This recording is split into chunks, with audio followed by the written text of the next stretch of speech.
Nadie nos enseña a ser padres, pero qué padre poder aprender juntos. Estás escuchando Enséñame a crecer, episodio 3, creciendo paso a pasito, pero con cimientos fuertes. Hola, ¿qué tal? Mi nombre es Lisbeth Ángeles y es para mí un placer poder llegar a ustedes a través de este podcast. Mi objetivo es empoderar a mamás, papás, maestras, maestros y a todas aquellas personas que deseen aprender a través de acciones, sugerencias y estrategias aplicables en el día a día que les permitan acompañar a sus hijos o alumnos en el fascinante viaje por su aprendizaje, porque la meta final es lograr su autonomía.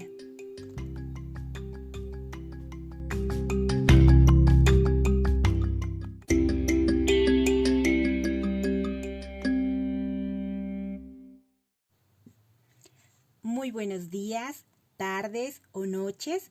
Espero que en el momento en el que estén escuchando este episodio, cada uno de ustedes se encuentre lo mejor posible. Hoy quiero dedicar este episodio a hablar sobre los hitos del desarrollo infantil. Por eso lo titulé Creciendo paso a pasito, pero con cimientos fuertes. Pero, ¿qué es esto de hitos del desarrollo y por qué es importante que todos los adultos los conozcamos? Bueno, comencemos diciendo que un hito es un acontecimiento puntual y significativo que marca un momento importante en el desarrollo de una persona.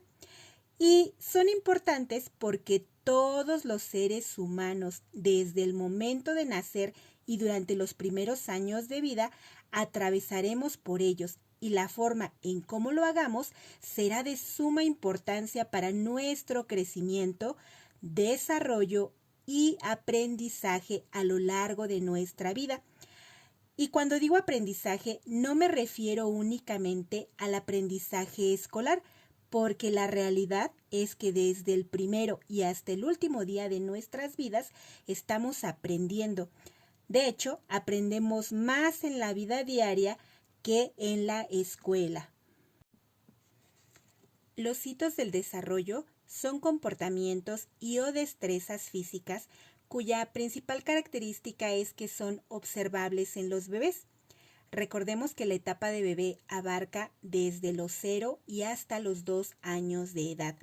Y entonces podemos observar cómo durante estos 48 meses el bebé o la bebé van teniendo logros importantes en su crecimiento, desde cómo succiona de manera inmediata el pezón de su mamá para alimentarse tan solo minutos después de haber nacido, cómo enfoca la mirada hacia su mami con tan solo unos cuantos días posteriores al nacimiento, o cómo en unos meses logra sentarse y sostener la cabeza para después ponerse en pie, por poner solo algunos ejemplos.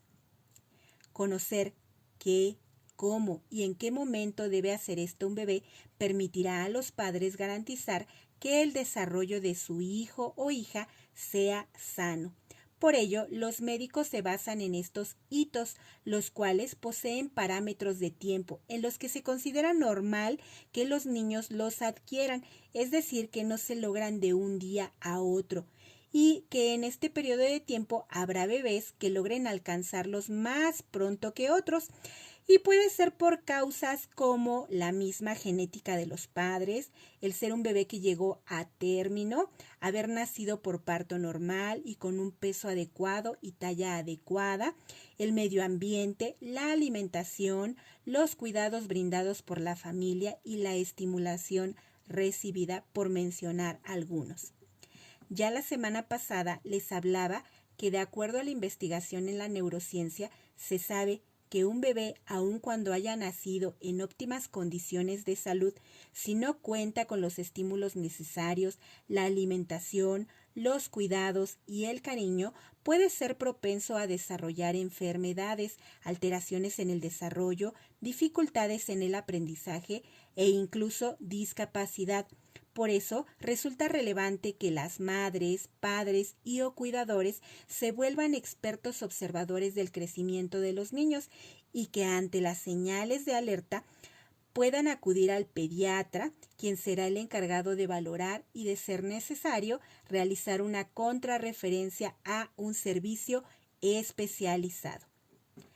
Cuando los niños llegan al preescolar, aún los niños de primer grado, que ya rebasan los 2 años de edad, sabemos perfecto que ya no son bebés y que, por lo tanto, ya hace varios meses atravesaron por estos hitos del desarrollo, pero normalmente las educadoras y en especial la trabajadora social que forma parte de la USAER suele realizar una entrevista donde se encuentran muchas preguntas relacionadas con los hitos del desarrollo, independientemente si se trata de un niño o una niña con o sin discapacidad u otra condición.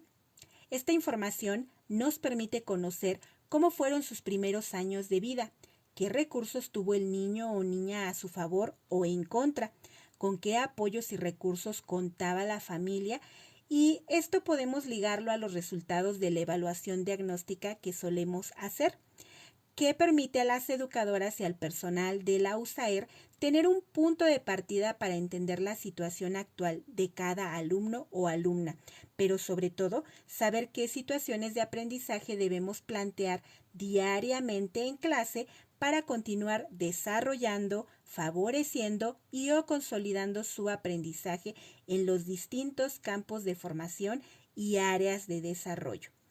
Más adelante destinaré un episodio a explicar cómo se trabaja en el preescolar a partir del programa educativo vigente a fin de que las familias puedan comprender mejor estos términos de campos de formación y áreas de desarrollo.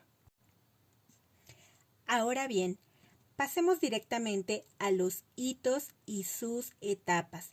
De manera didáctica y para poder explicarlos, haré la separación por áreas o dimensiones como comúnmente se hace, pero debemos tener en cuenta que el bebé es un ser integral y que muchas de estas destrezas y habilidades van ligadas a otras y que ocurren de manera simultánea, por lo que en la vida diaria estas no son separables. También cabe señalar que de acuerdo a diferentes autores, hay divisiones muy distintas, pero en esta ocasión lo haremos por practicidad en 4 áreas. La primera es el área motora, que involucra todo lo que tiene que ver con el control de movimientos, la postura, el gateo y la marcha. La segunda área es la cognitiva e involucra qué y cómo aprende el niño o niña. La tercera es el área del lenguaje, que involucra la expresión gestual, corporal y el habla. Y la cuarta es el área social, que involucra la interacción con sus padres, con otros niños y con otros adultos. Muy bien, entonces les voy a explicar a qué edad o a qué rango de edad se espera que realicen los niños o niñas cada una de estas acciones. Comencemos. De los 0 a los 6 meses, en el área motora, los niños deben de ser capaces de realizar la succión al pezón de la mamá para poder alimentarse. Solo en los casos de niños con labio o paladar hendido o en los niños con síndrome de Down podemos observar de manera evidente que hay dificultad para prenderse al pezón de la mamá y por lo tanto poder alimentarse. Ya sea en estos primeros casos, puede ser por malformaciones en los labios, en el paladar, en la boca, o en el caso de los niños con síndrome de Down, por el bajo tono muscular que poseen, es decir, que su piel es tan aguadita, por mencionarlo de una manera más comprensible, que para el bebé le resulta difícil hacer este proceso de succión. Pero en un niño que nace en óptimas condiciones, tendría que ser capaz durante estos primeros 6 meses de alimentarse sin ninguna dificultad. También observamos que con su manita empieza a sostener el dedo pulgar de sus padres o cuidadores. En esta misma etapa, de los 0 a los 6 meses, en el área cognitiva, observamos que atiende a estímulos visuales y sonoros de su exterior, es decir, que si colocamos un objeto o un juguete frente a la carita de nuestro bebé, él será capaz de empezar a seguirlo con la mirada. Y en cuanto a sonoros, porque es capaz de reconocer la voz de su mami y algunos sonidos del entorno en donde vive. Por eso, si colocamos una sonaja o uno de estos juguetes llamados móvil que tienen diferentes figuritas y que tienen esta función precisamente de movimiento frente al bebé, podremos ver que nuestro bebé se involucra en ese sonido y movimiento y es capaz de seguirlo con su mirada. Durante esta misma etapa, en el área del lenguaje existe ya la emisión del llanto y de sonidos guturales que sirven al bebé para comunicarse a través de la sonrisa y precisamente de este llanto incontenible que le permite reconocer a la mamá que a lo mejor hace falta alimentarlo, que quizá haya angustia o hay dolor. Y en el área social enfoca la mirada en su mamá cuando lo mira a los ojos y puede reconocer su olor y su voz, lo que le permite desarrollar un vínculo de afecto. En estos primeros 6 meses tendremos que ser cuidadosos de observar que nuestro niño o niña es capaz de realizar estas acciones. De los 7 a los 11 meses, en el área motora, nuestro bebé logra controlar el cuello y su cabeza y puede mantenerse sentado por algunos segundos. Comienza posteriormente a explorar objetos cercanos y los sujeta con una o con otra mano. Se inclina un poco hacia adelante o hacia atrás y se vuelve a enderezar. Comienza con el arrastre al final de los 11 meses aproximadamente y posteriormente logra el gateo. En esta misma etapa, en el área cognitiva, adquiere la noción de permanencia de las cosas. Sabe que aunque algo o alguien desaparezca de su campo visual, este sigue existiendo, aunque ya no lo vea. Aumenta su independencia y la curiosidad por explorar. El aprendizaje se da entonces explorando con la boca. En esta etapa podemos observar que nuestros bebés tienden a meterse cuanto objeto se les ponga enfrente en su boquita.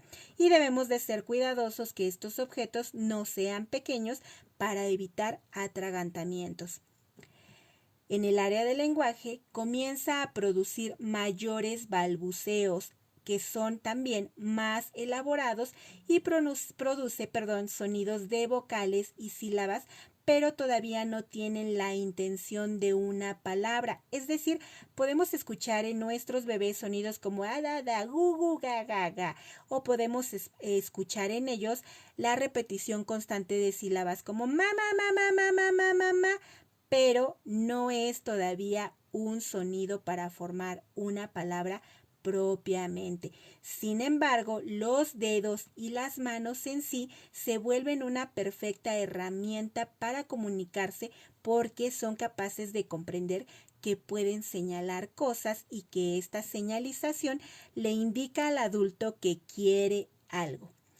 Finalmente, en esta misma etapa, en el área social, comienza a adquirir y a emplear conductas que son socialmente aceptadas, como saludar, aunque no sea de manera verbal. Reconoce que el movimiento de la mano sirve como saludo o como despedida y practica también a través de la imitación de lo que observa en otros a su alrededor. Si nosotros realizamos algunos comportamientos, sobre todo gestuales, estos bebés empezarán a copiarlos como una forma de interacción social con otras personas.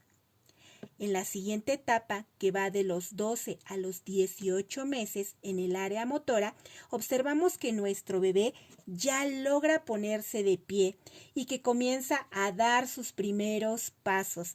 Al principio se sostiene de los muebles o de las paredes y lo hace con inseguridad.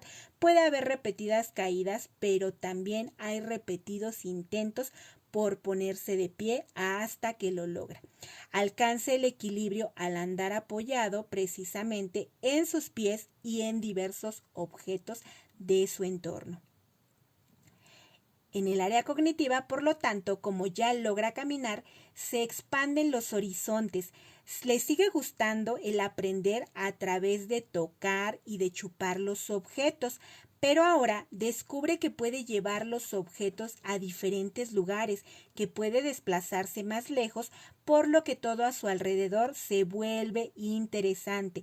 En esta etapa es cuando los papás y las mamás suelen ver a todos los muebles, las esquinas, los objetos como algo peligroso, porque el bebé ya no se queda quieto e intenta desplazarse a diferentes lugares. Entonces, el niño entiende que la intencionalidad del juego entre sus padres, él o ella, y la imitación es más estructurada. Aparecen los primeros indicios de un juego ya con una intención y podemos observar cómo imita acciones como darle un biberón a un juguete, tal como lo hace mamá o papá cuando lo alimentan a él o ella. En esta misma etapa, en el área del lenguaje, nuestro bebé adquiere lenguaje receptivo, es decir, que aunque todavía no expresa palabras completas o frases, sí puede pedir que traigan un objeto y es capaz de hacerlo.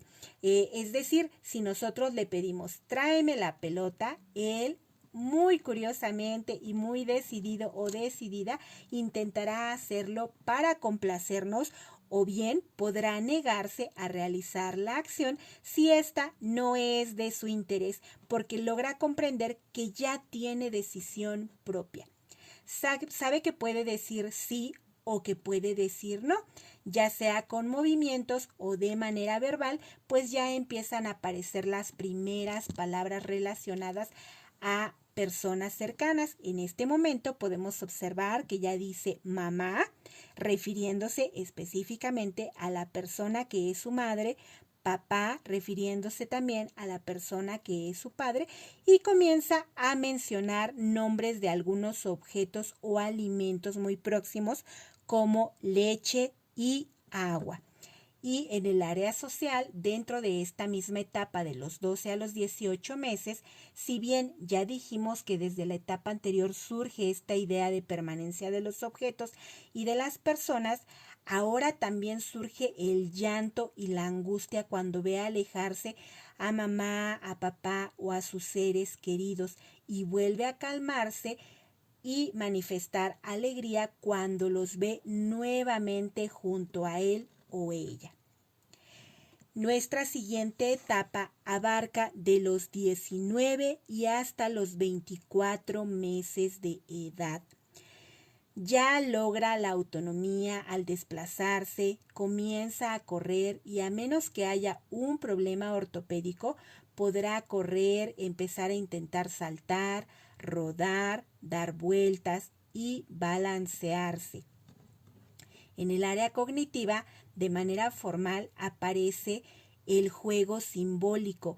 Es este juego donde el niño o niña es capaz de recrear una acción que vive en la vida cotidiana, pero a través del juego, y no solamente como un juego, sino también impregnada de emociones. Por ejemplo, si percibe o sufre violencia, es capaz de recrearlo en el juego. Logra el control de esfínteres, que es la capacidad de poder ir al baño y hacer pipí y popó sin utilizar un pañal. En el área del lenguaje adquieren la capacidad para comunicarse a través de palabras. Pueden combinar un verbo con un adjetivo o con un adverbio al decir mamá pipí, cuando quieren decir mamá quiero hacer de la pipí, o mamá dame agua para pedir algo, o vamos tienda. Como podemos ver, no son frases completas, pero ya entiende que el lenguaje tiene una funcionalidad para cubrir sus necesidades. Por lo tanto, se incrementa su vocabulario y es importante que en esta etapa mencionemos las cosas por su nombre y de la manera correcta para incrementar su vocabulario.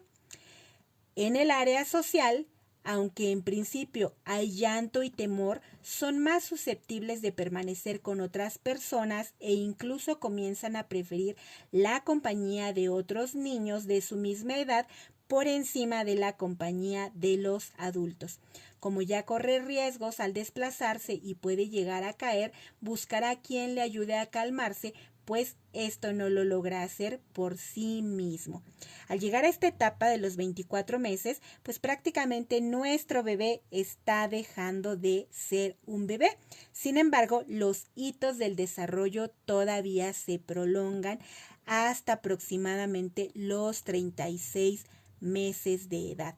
Y entonces en nuestra última etapa podemos ver de los 25 a los 36 meses precisamente que en el área motora continúa consolidando las habilidades motrices que ya ha adquirido.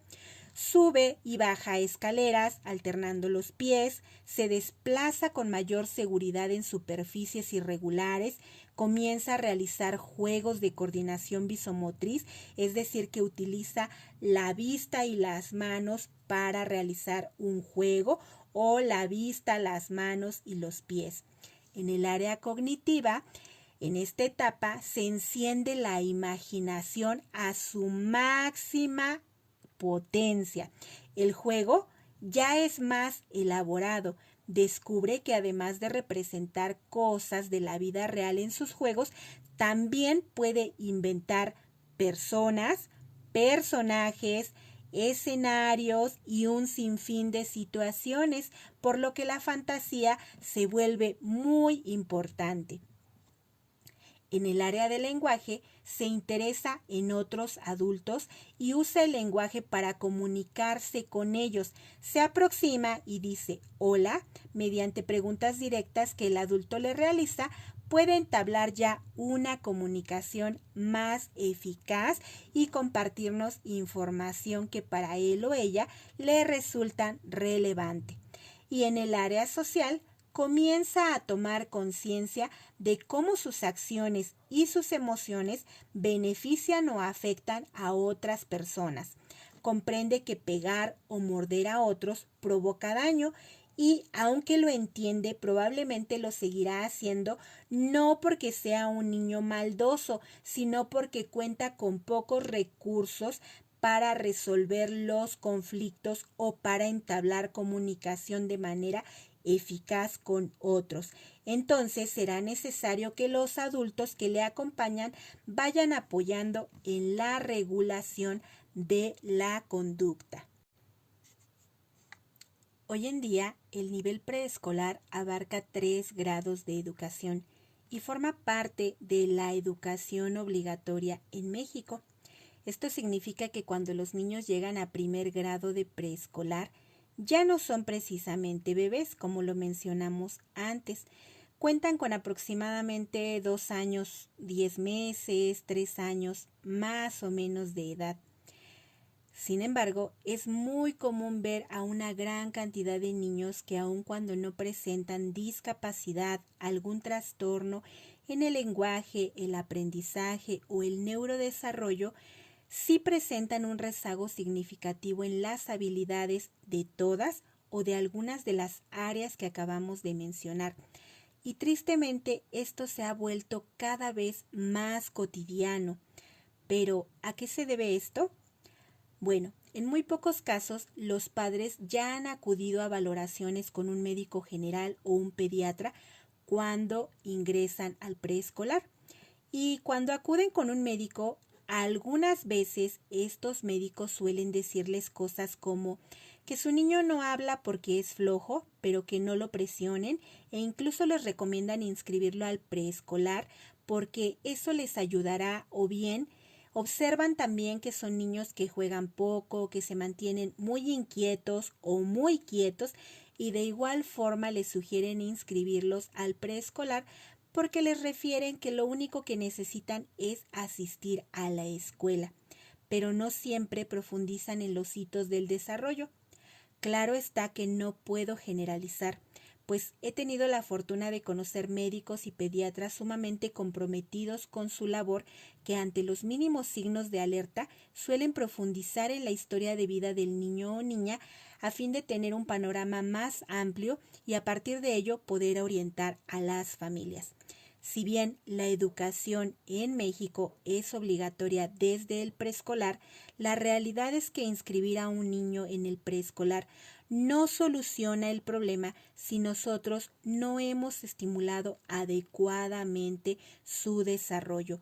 Lo más probable es que este niño o niña enfrente dificultades significativas en los primeros días o meses y que si la maestra es atenta a todos estos aspectos, bueno, pues realice las modificaciones o los ajustes pertinentes para que el niño o niña logren acceder al nivel esperado para su edad, tanto de madurez neurológica como la edad cronológica que posee.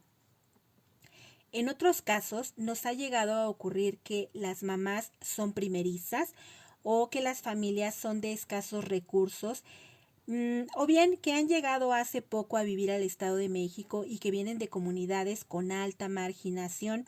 Se dan cuenta hasta que su niño o niña entra al preescolar que no es normal que su niño no hable, no camine, no juegue, no explore con curiosidad su entorno.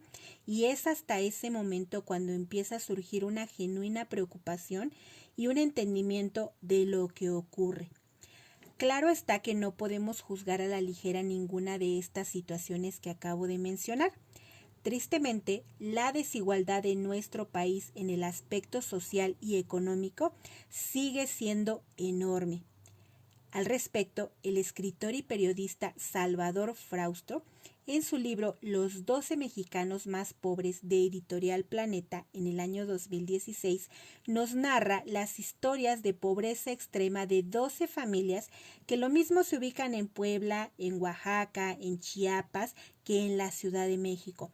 Nos platica cómo hay familias que sobreviven con lo mínimo indispensable, cómo los programas sociales ni siquiera los tocan y cómo desde la sociología se ha estudiado que ambientes de pobreza extrema se reproducen en cadena por décadas hasta que algún miembro de la familia logra mínimamente salirse de este esquema de pobreza.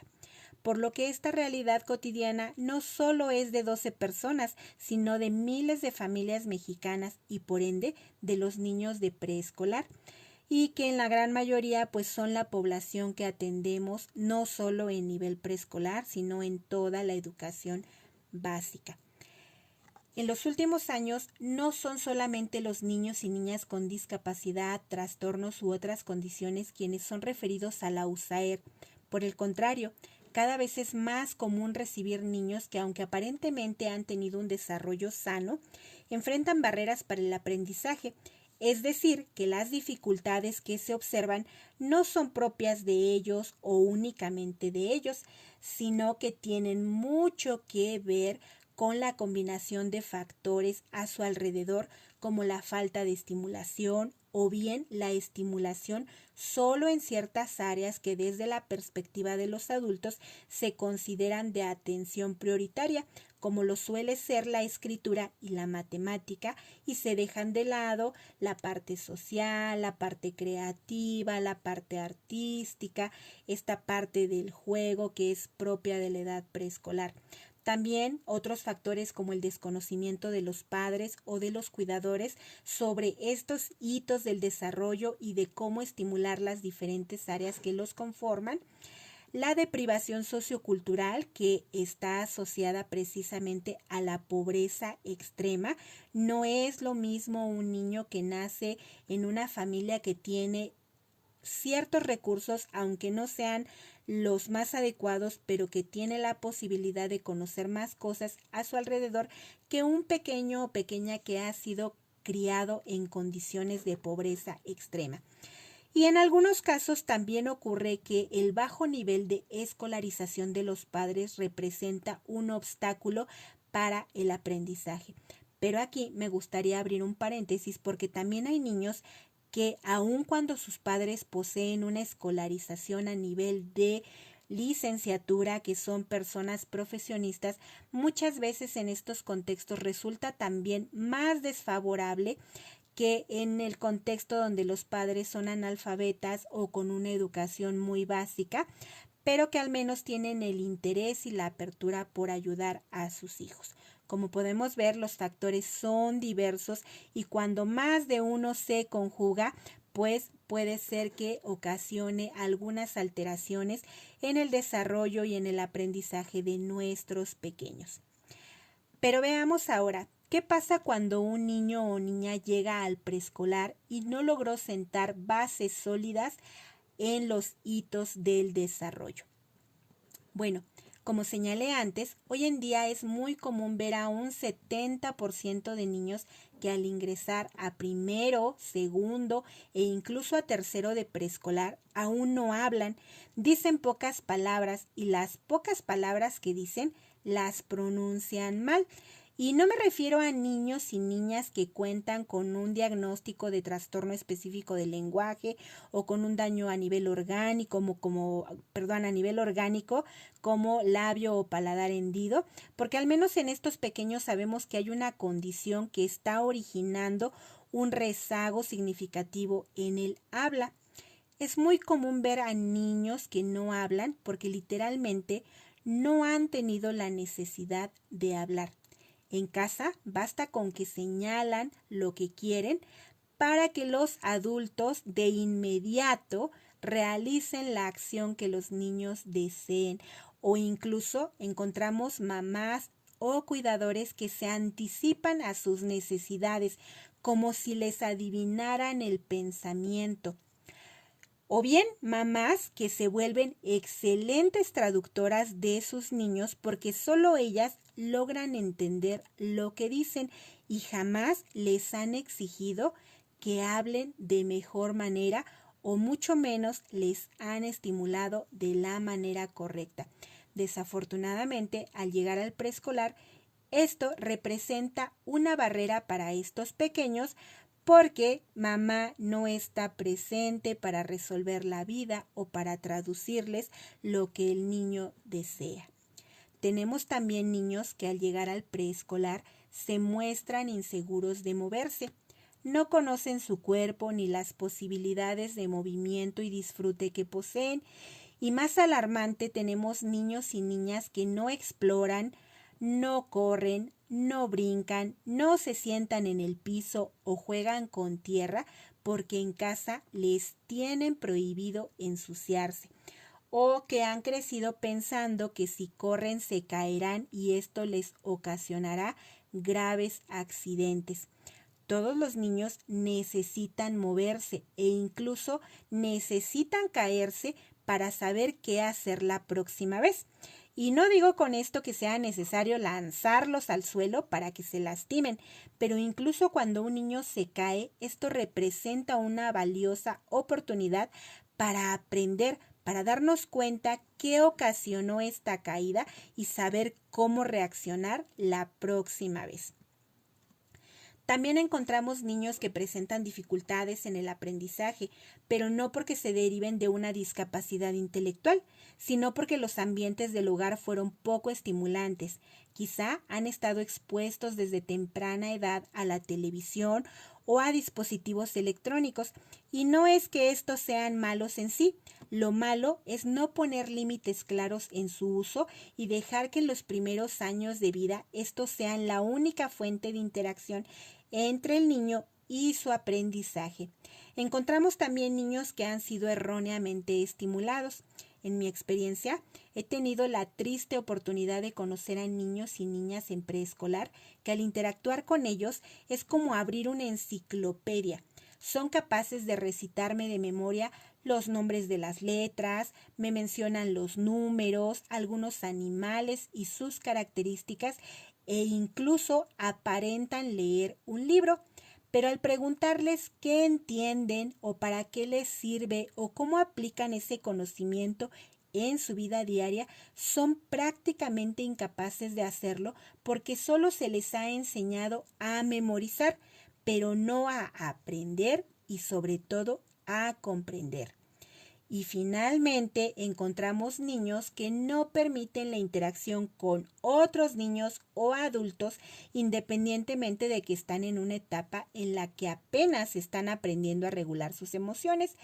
Y esto se debe a que las oportunidades de socializar y jugar con otros han sido prácticamente nulas. Esto da como resultado que hoy en día muchos niños comiencen su tránsito por la educación con bases poco sólidas. ¿Recuerdan que este episodio se titula Creciendo paso a pasito pero con cimientos fuertes? Bueno, pues pensemos en cómo se construye una casa. Lo primero que cualquier buen albañil hará es colocar los cimientos. Estos regularmente son de un material más duro que el tabique e incluso se colocan por debajo del nivel del piso. Quiere decir que probablemente al terminar la construcción no se verán, pero nadie en su sano juicio dudaría en prescindir de ellos porque es evidente que de no ponerlos la casa se vendría abajo aun cuando solo se tratara de una planta baja. Bueno, pues los hitos del desarrollo son los cimientos que sostendrán el crecimiento y el aprendizaje de nuestros niños a lo largo de toda su vida. Y si bien el desarrollo lleva su propio ritmo interno, querer adelantar a un niño a hacer algo para lo que no está preparado también puede resultar contraproducente. Hoy en día, muchos papás desarrollan expectativas erróneas o sin sustento sobre los logros y alcances de sus hijos. Y no es que esté mal tener altas expectativas, lo que puede ser un error es tener expectativas erróneas o poco realistas. Desde hace algunos años y con estas ideas de ser competitivo, no competente, muchos papás piensan que si un niño o niña aprende a caminar, a hablar, a leer, a contar antes de lo esperado o antes que otros niños de su misma edad, esto dará cuenta de dos aspectos. El primero, que mi hijo o hija es un genio con una alta capacidad intelectual. Y el segundo, que como padres debemos estar haciendo un excelente trabajo, puesto que nuestro niño o niña va muy adelantado. Y si bien es cierto que hay niños que nacen y desarrollan una capacidad intelectual por encima del promedio, no todos los niños lo harán y llenarlos de estímulos solo por llenarlos no garantiza el desarrollo de la inteligencia o de un talento. Volviendo a esta analogía de la construcción de una casa, sería impensable entonces querer poner los cimientos, los castillos, los muros de la planta baja y de inmediato continuar a un primer piso, un segundo piso, sin antes haber echado el colado que será el techo de la planta baja. Como podemos ver, todo tiene su propio ritmo, un porqué, y no siempre querer adelantar es lo más adecuado. Ahora sí, pasemos a las recomendaciones prácticas. ¿Qué podemos hacer si nuestro niño se encuentra en la etapa de bebé o si ya se encuentra en la edad preescolar? Bueno, número 1. Mamá, papá o cuidador, observa, no solo mires. Observa con curiosidad qué y cómo hace tu niño o niña, cada cosa que realice. A partir de los hitos del desarrollo podrás comprender si lo que está haciendo se encuentra dentro de los parámetros y tiempos establecidos. Cuando observes, hazlo con la intención de precisamente detectar si logra alcanzar estos hitos. Y si aún no los alcanza, no te alarmes. Recuerda que dijimos que hay un rango de edad, pero si vemos que ya rebasó por mucho este rango y aún no hace algunas acciones, bueno, tratemos primeramente de mantener la calma y preguntarnos, ¿qué he hecho para estimular este aspecto? ¿Con qué recursos cuento para hacerlo? Y cuando hablamos de recursos, no solo nos referimos a lo económicos. Pregúntate, ¿qué juguetes o materiales tenemos en casa para estimularlo? ¿Qué tanto los hemos puesto a su alcance? ¿Cuánto tiempo de calidad, no en cantidad, hemos dedicado al juego y al aprendizaje? ¿Qué contenidos educativos como libros, programas de televisión, podcasts u otros conozco y que me pueden apoyar para estimular a mi niño o niña? Si son derechohabientes de algún servicio médico, o a dónde pueden acudir para recibir apoyo y orientación, entre otros aspectos. Número 2. Permite que tu niño o niña explore con interés y curiosidad su entorno, que se mueva, que juegue, que toque. Ya en otra ocasión te mencioné que los únicos niños que no juegan son los que están imposibilitados para hacerlos por alguna condición médica severa. Y aún en estos casos hay personas especializadas en jugar con ellos en los hospitales hoy en día, porque se sabe que hacerlo trae grandes beneficios a su salud. Los niños siempre buscarán moverse y jugar, y evidentemente ello implica ensuciarse, romper cosas y a veces accidentarse. Hoy en día hay investigaciones que señalan que los niños que se exponen menos al polvo, a las mascotas o a los cambios de clima son más propensos a desarrollar alergias, porque desde temprana edad no desarrollan las defensas necesarias en su organismo. Entonces, permite que se ensucie, que explore con las debidas medidas de precaución.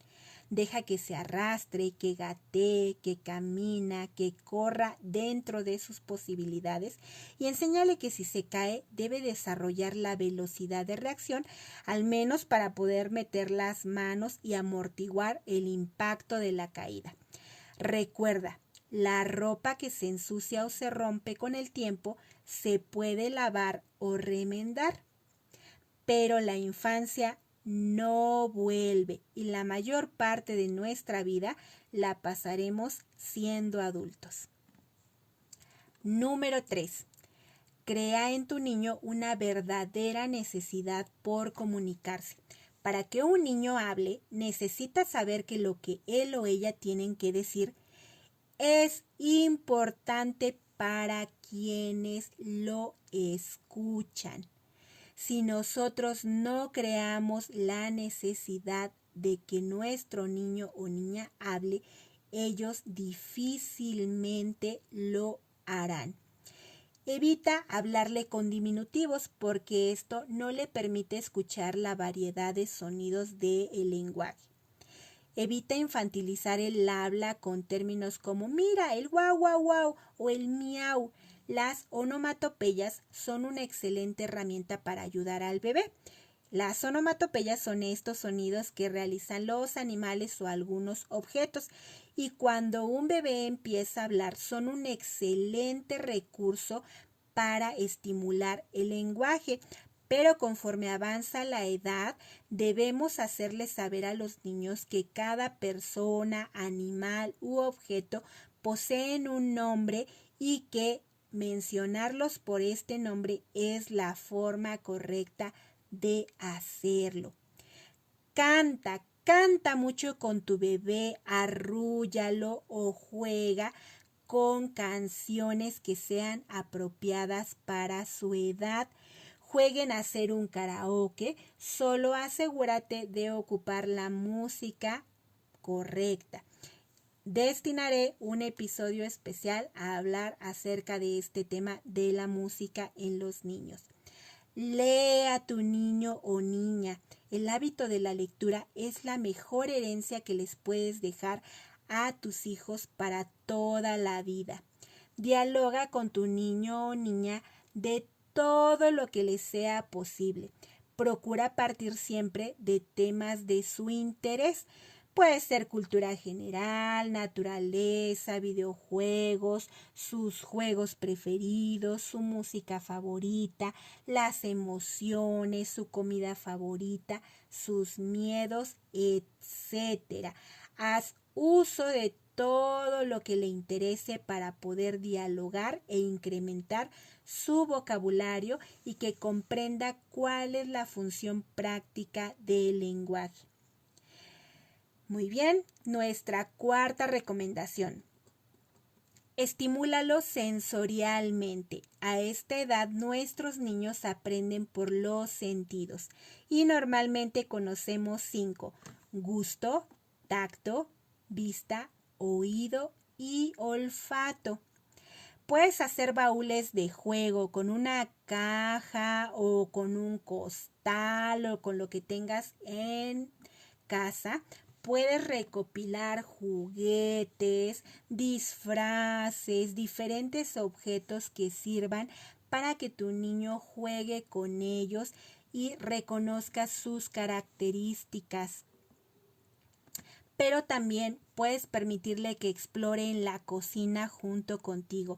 Al preparar alimentos, deja que disfrute de olores, sabores, texturas y consistencias. Solo procura enseñar desde ese momento las medidas de precaución necesarias para evitar accidentes.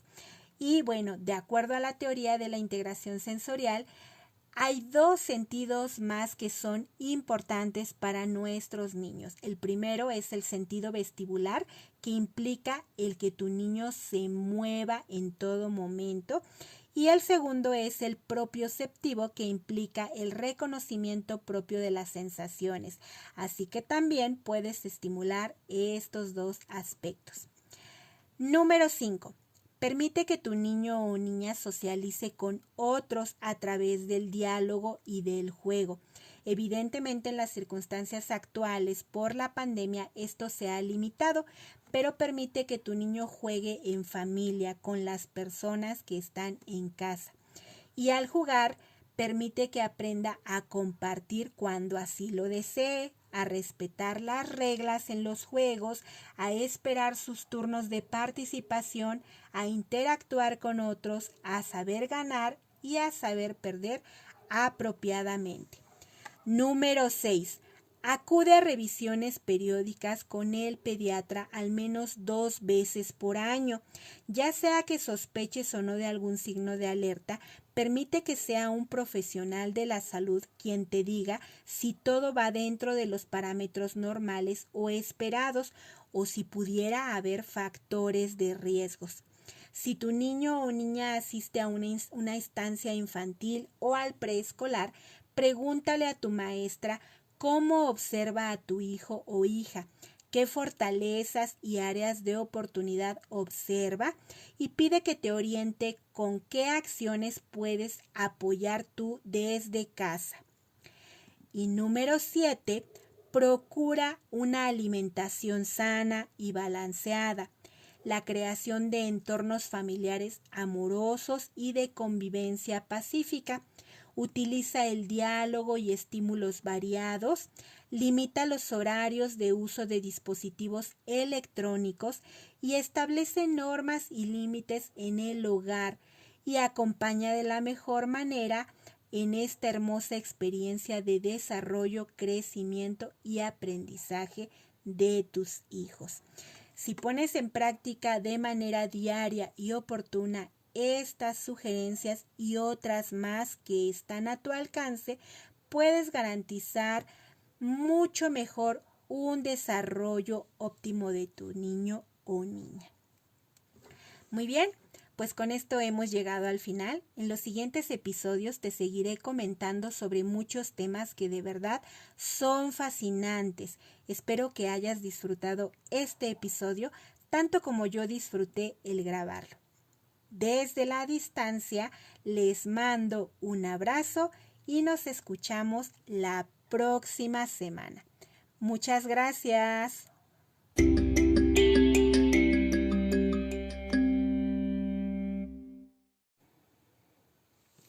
Estuviste escuchando Enséñame a crecer con Lisbeth Ángeles.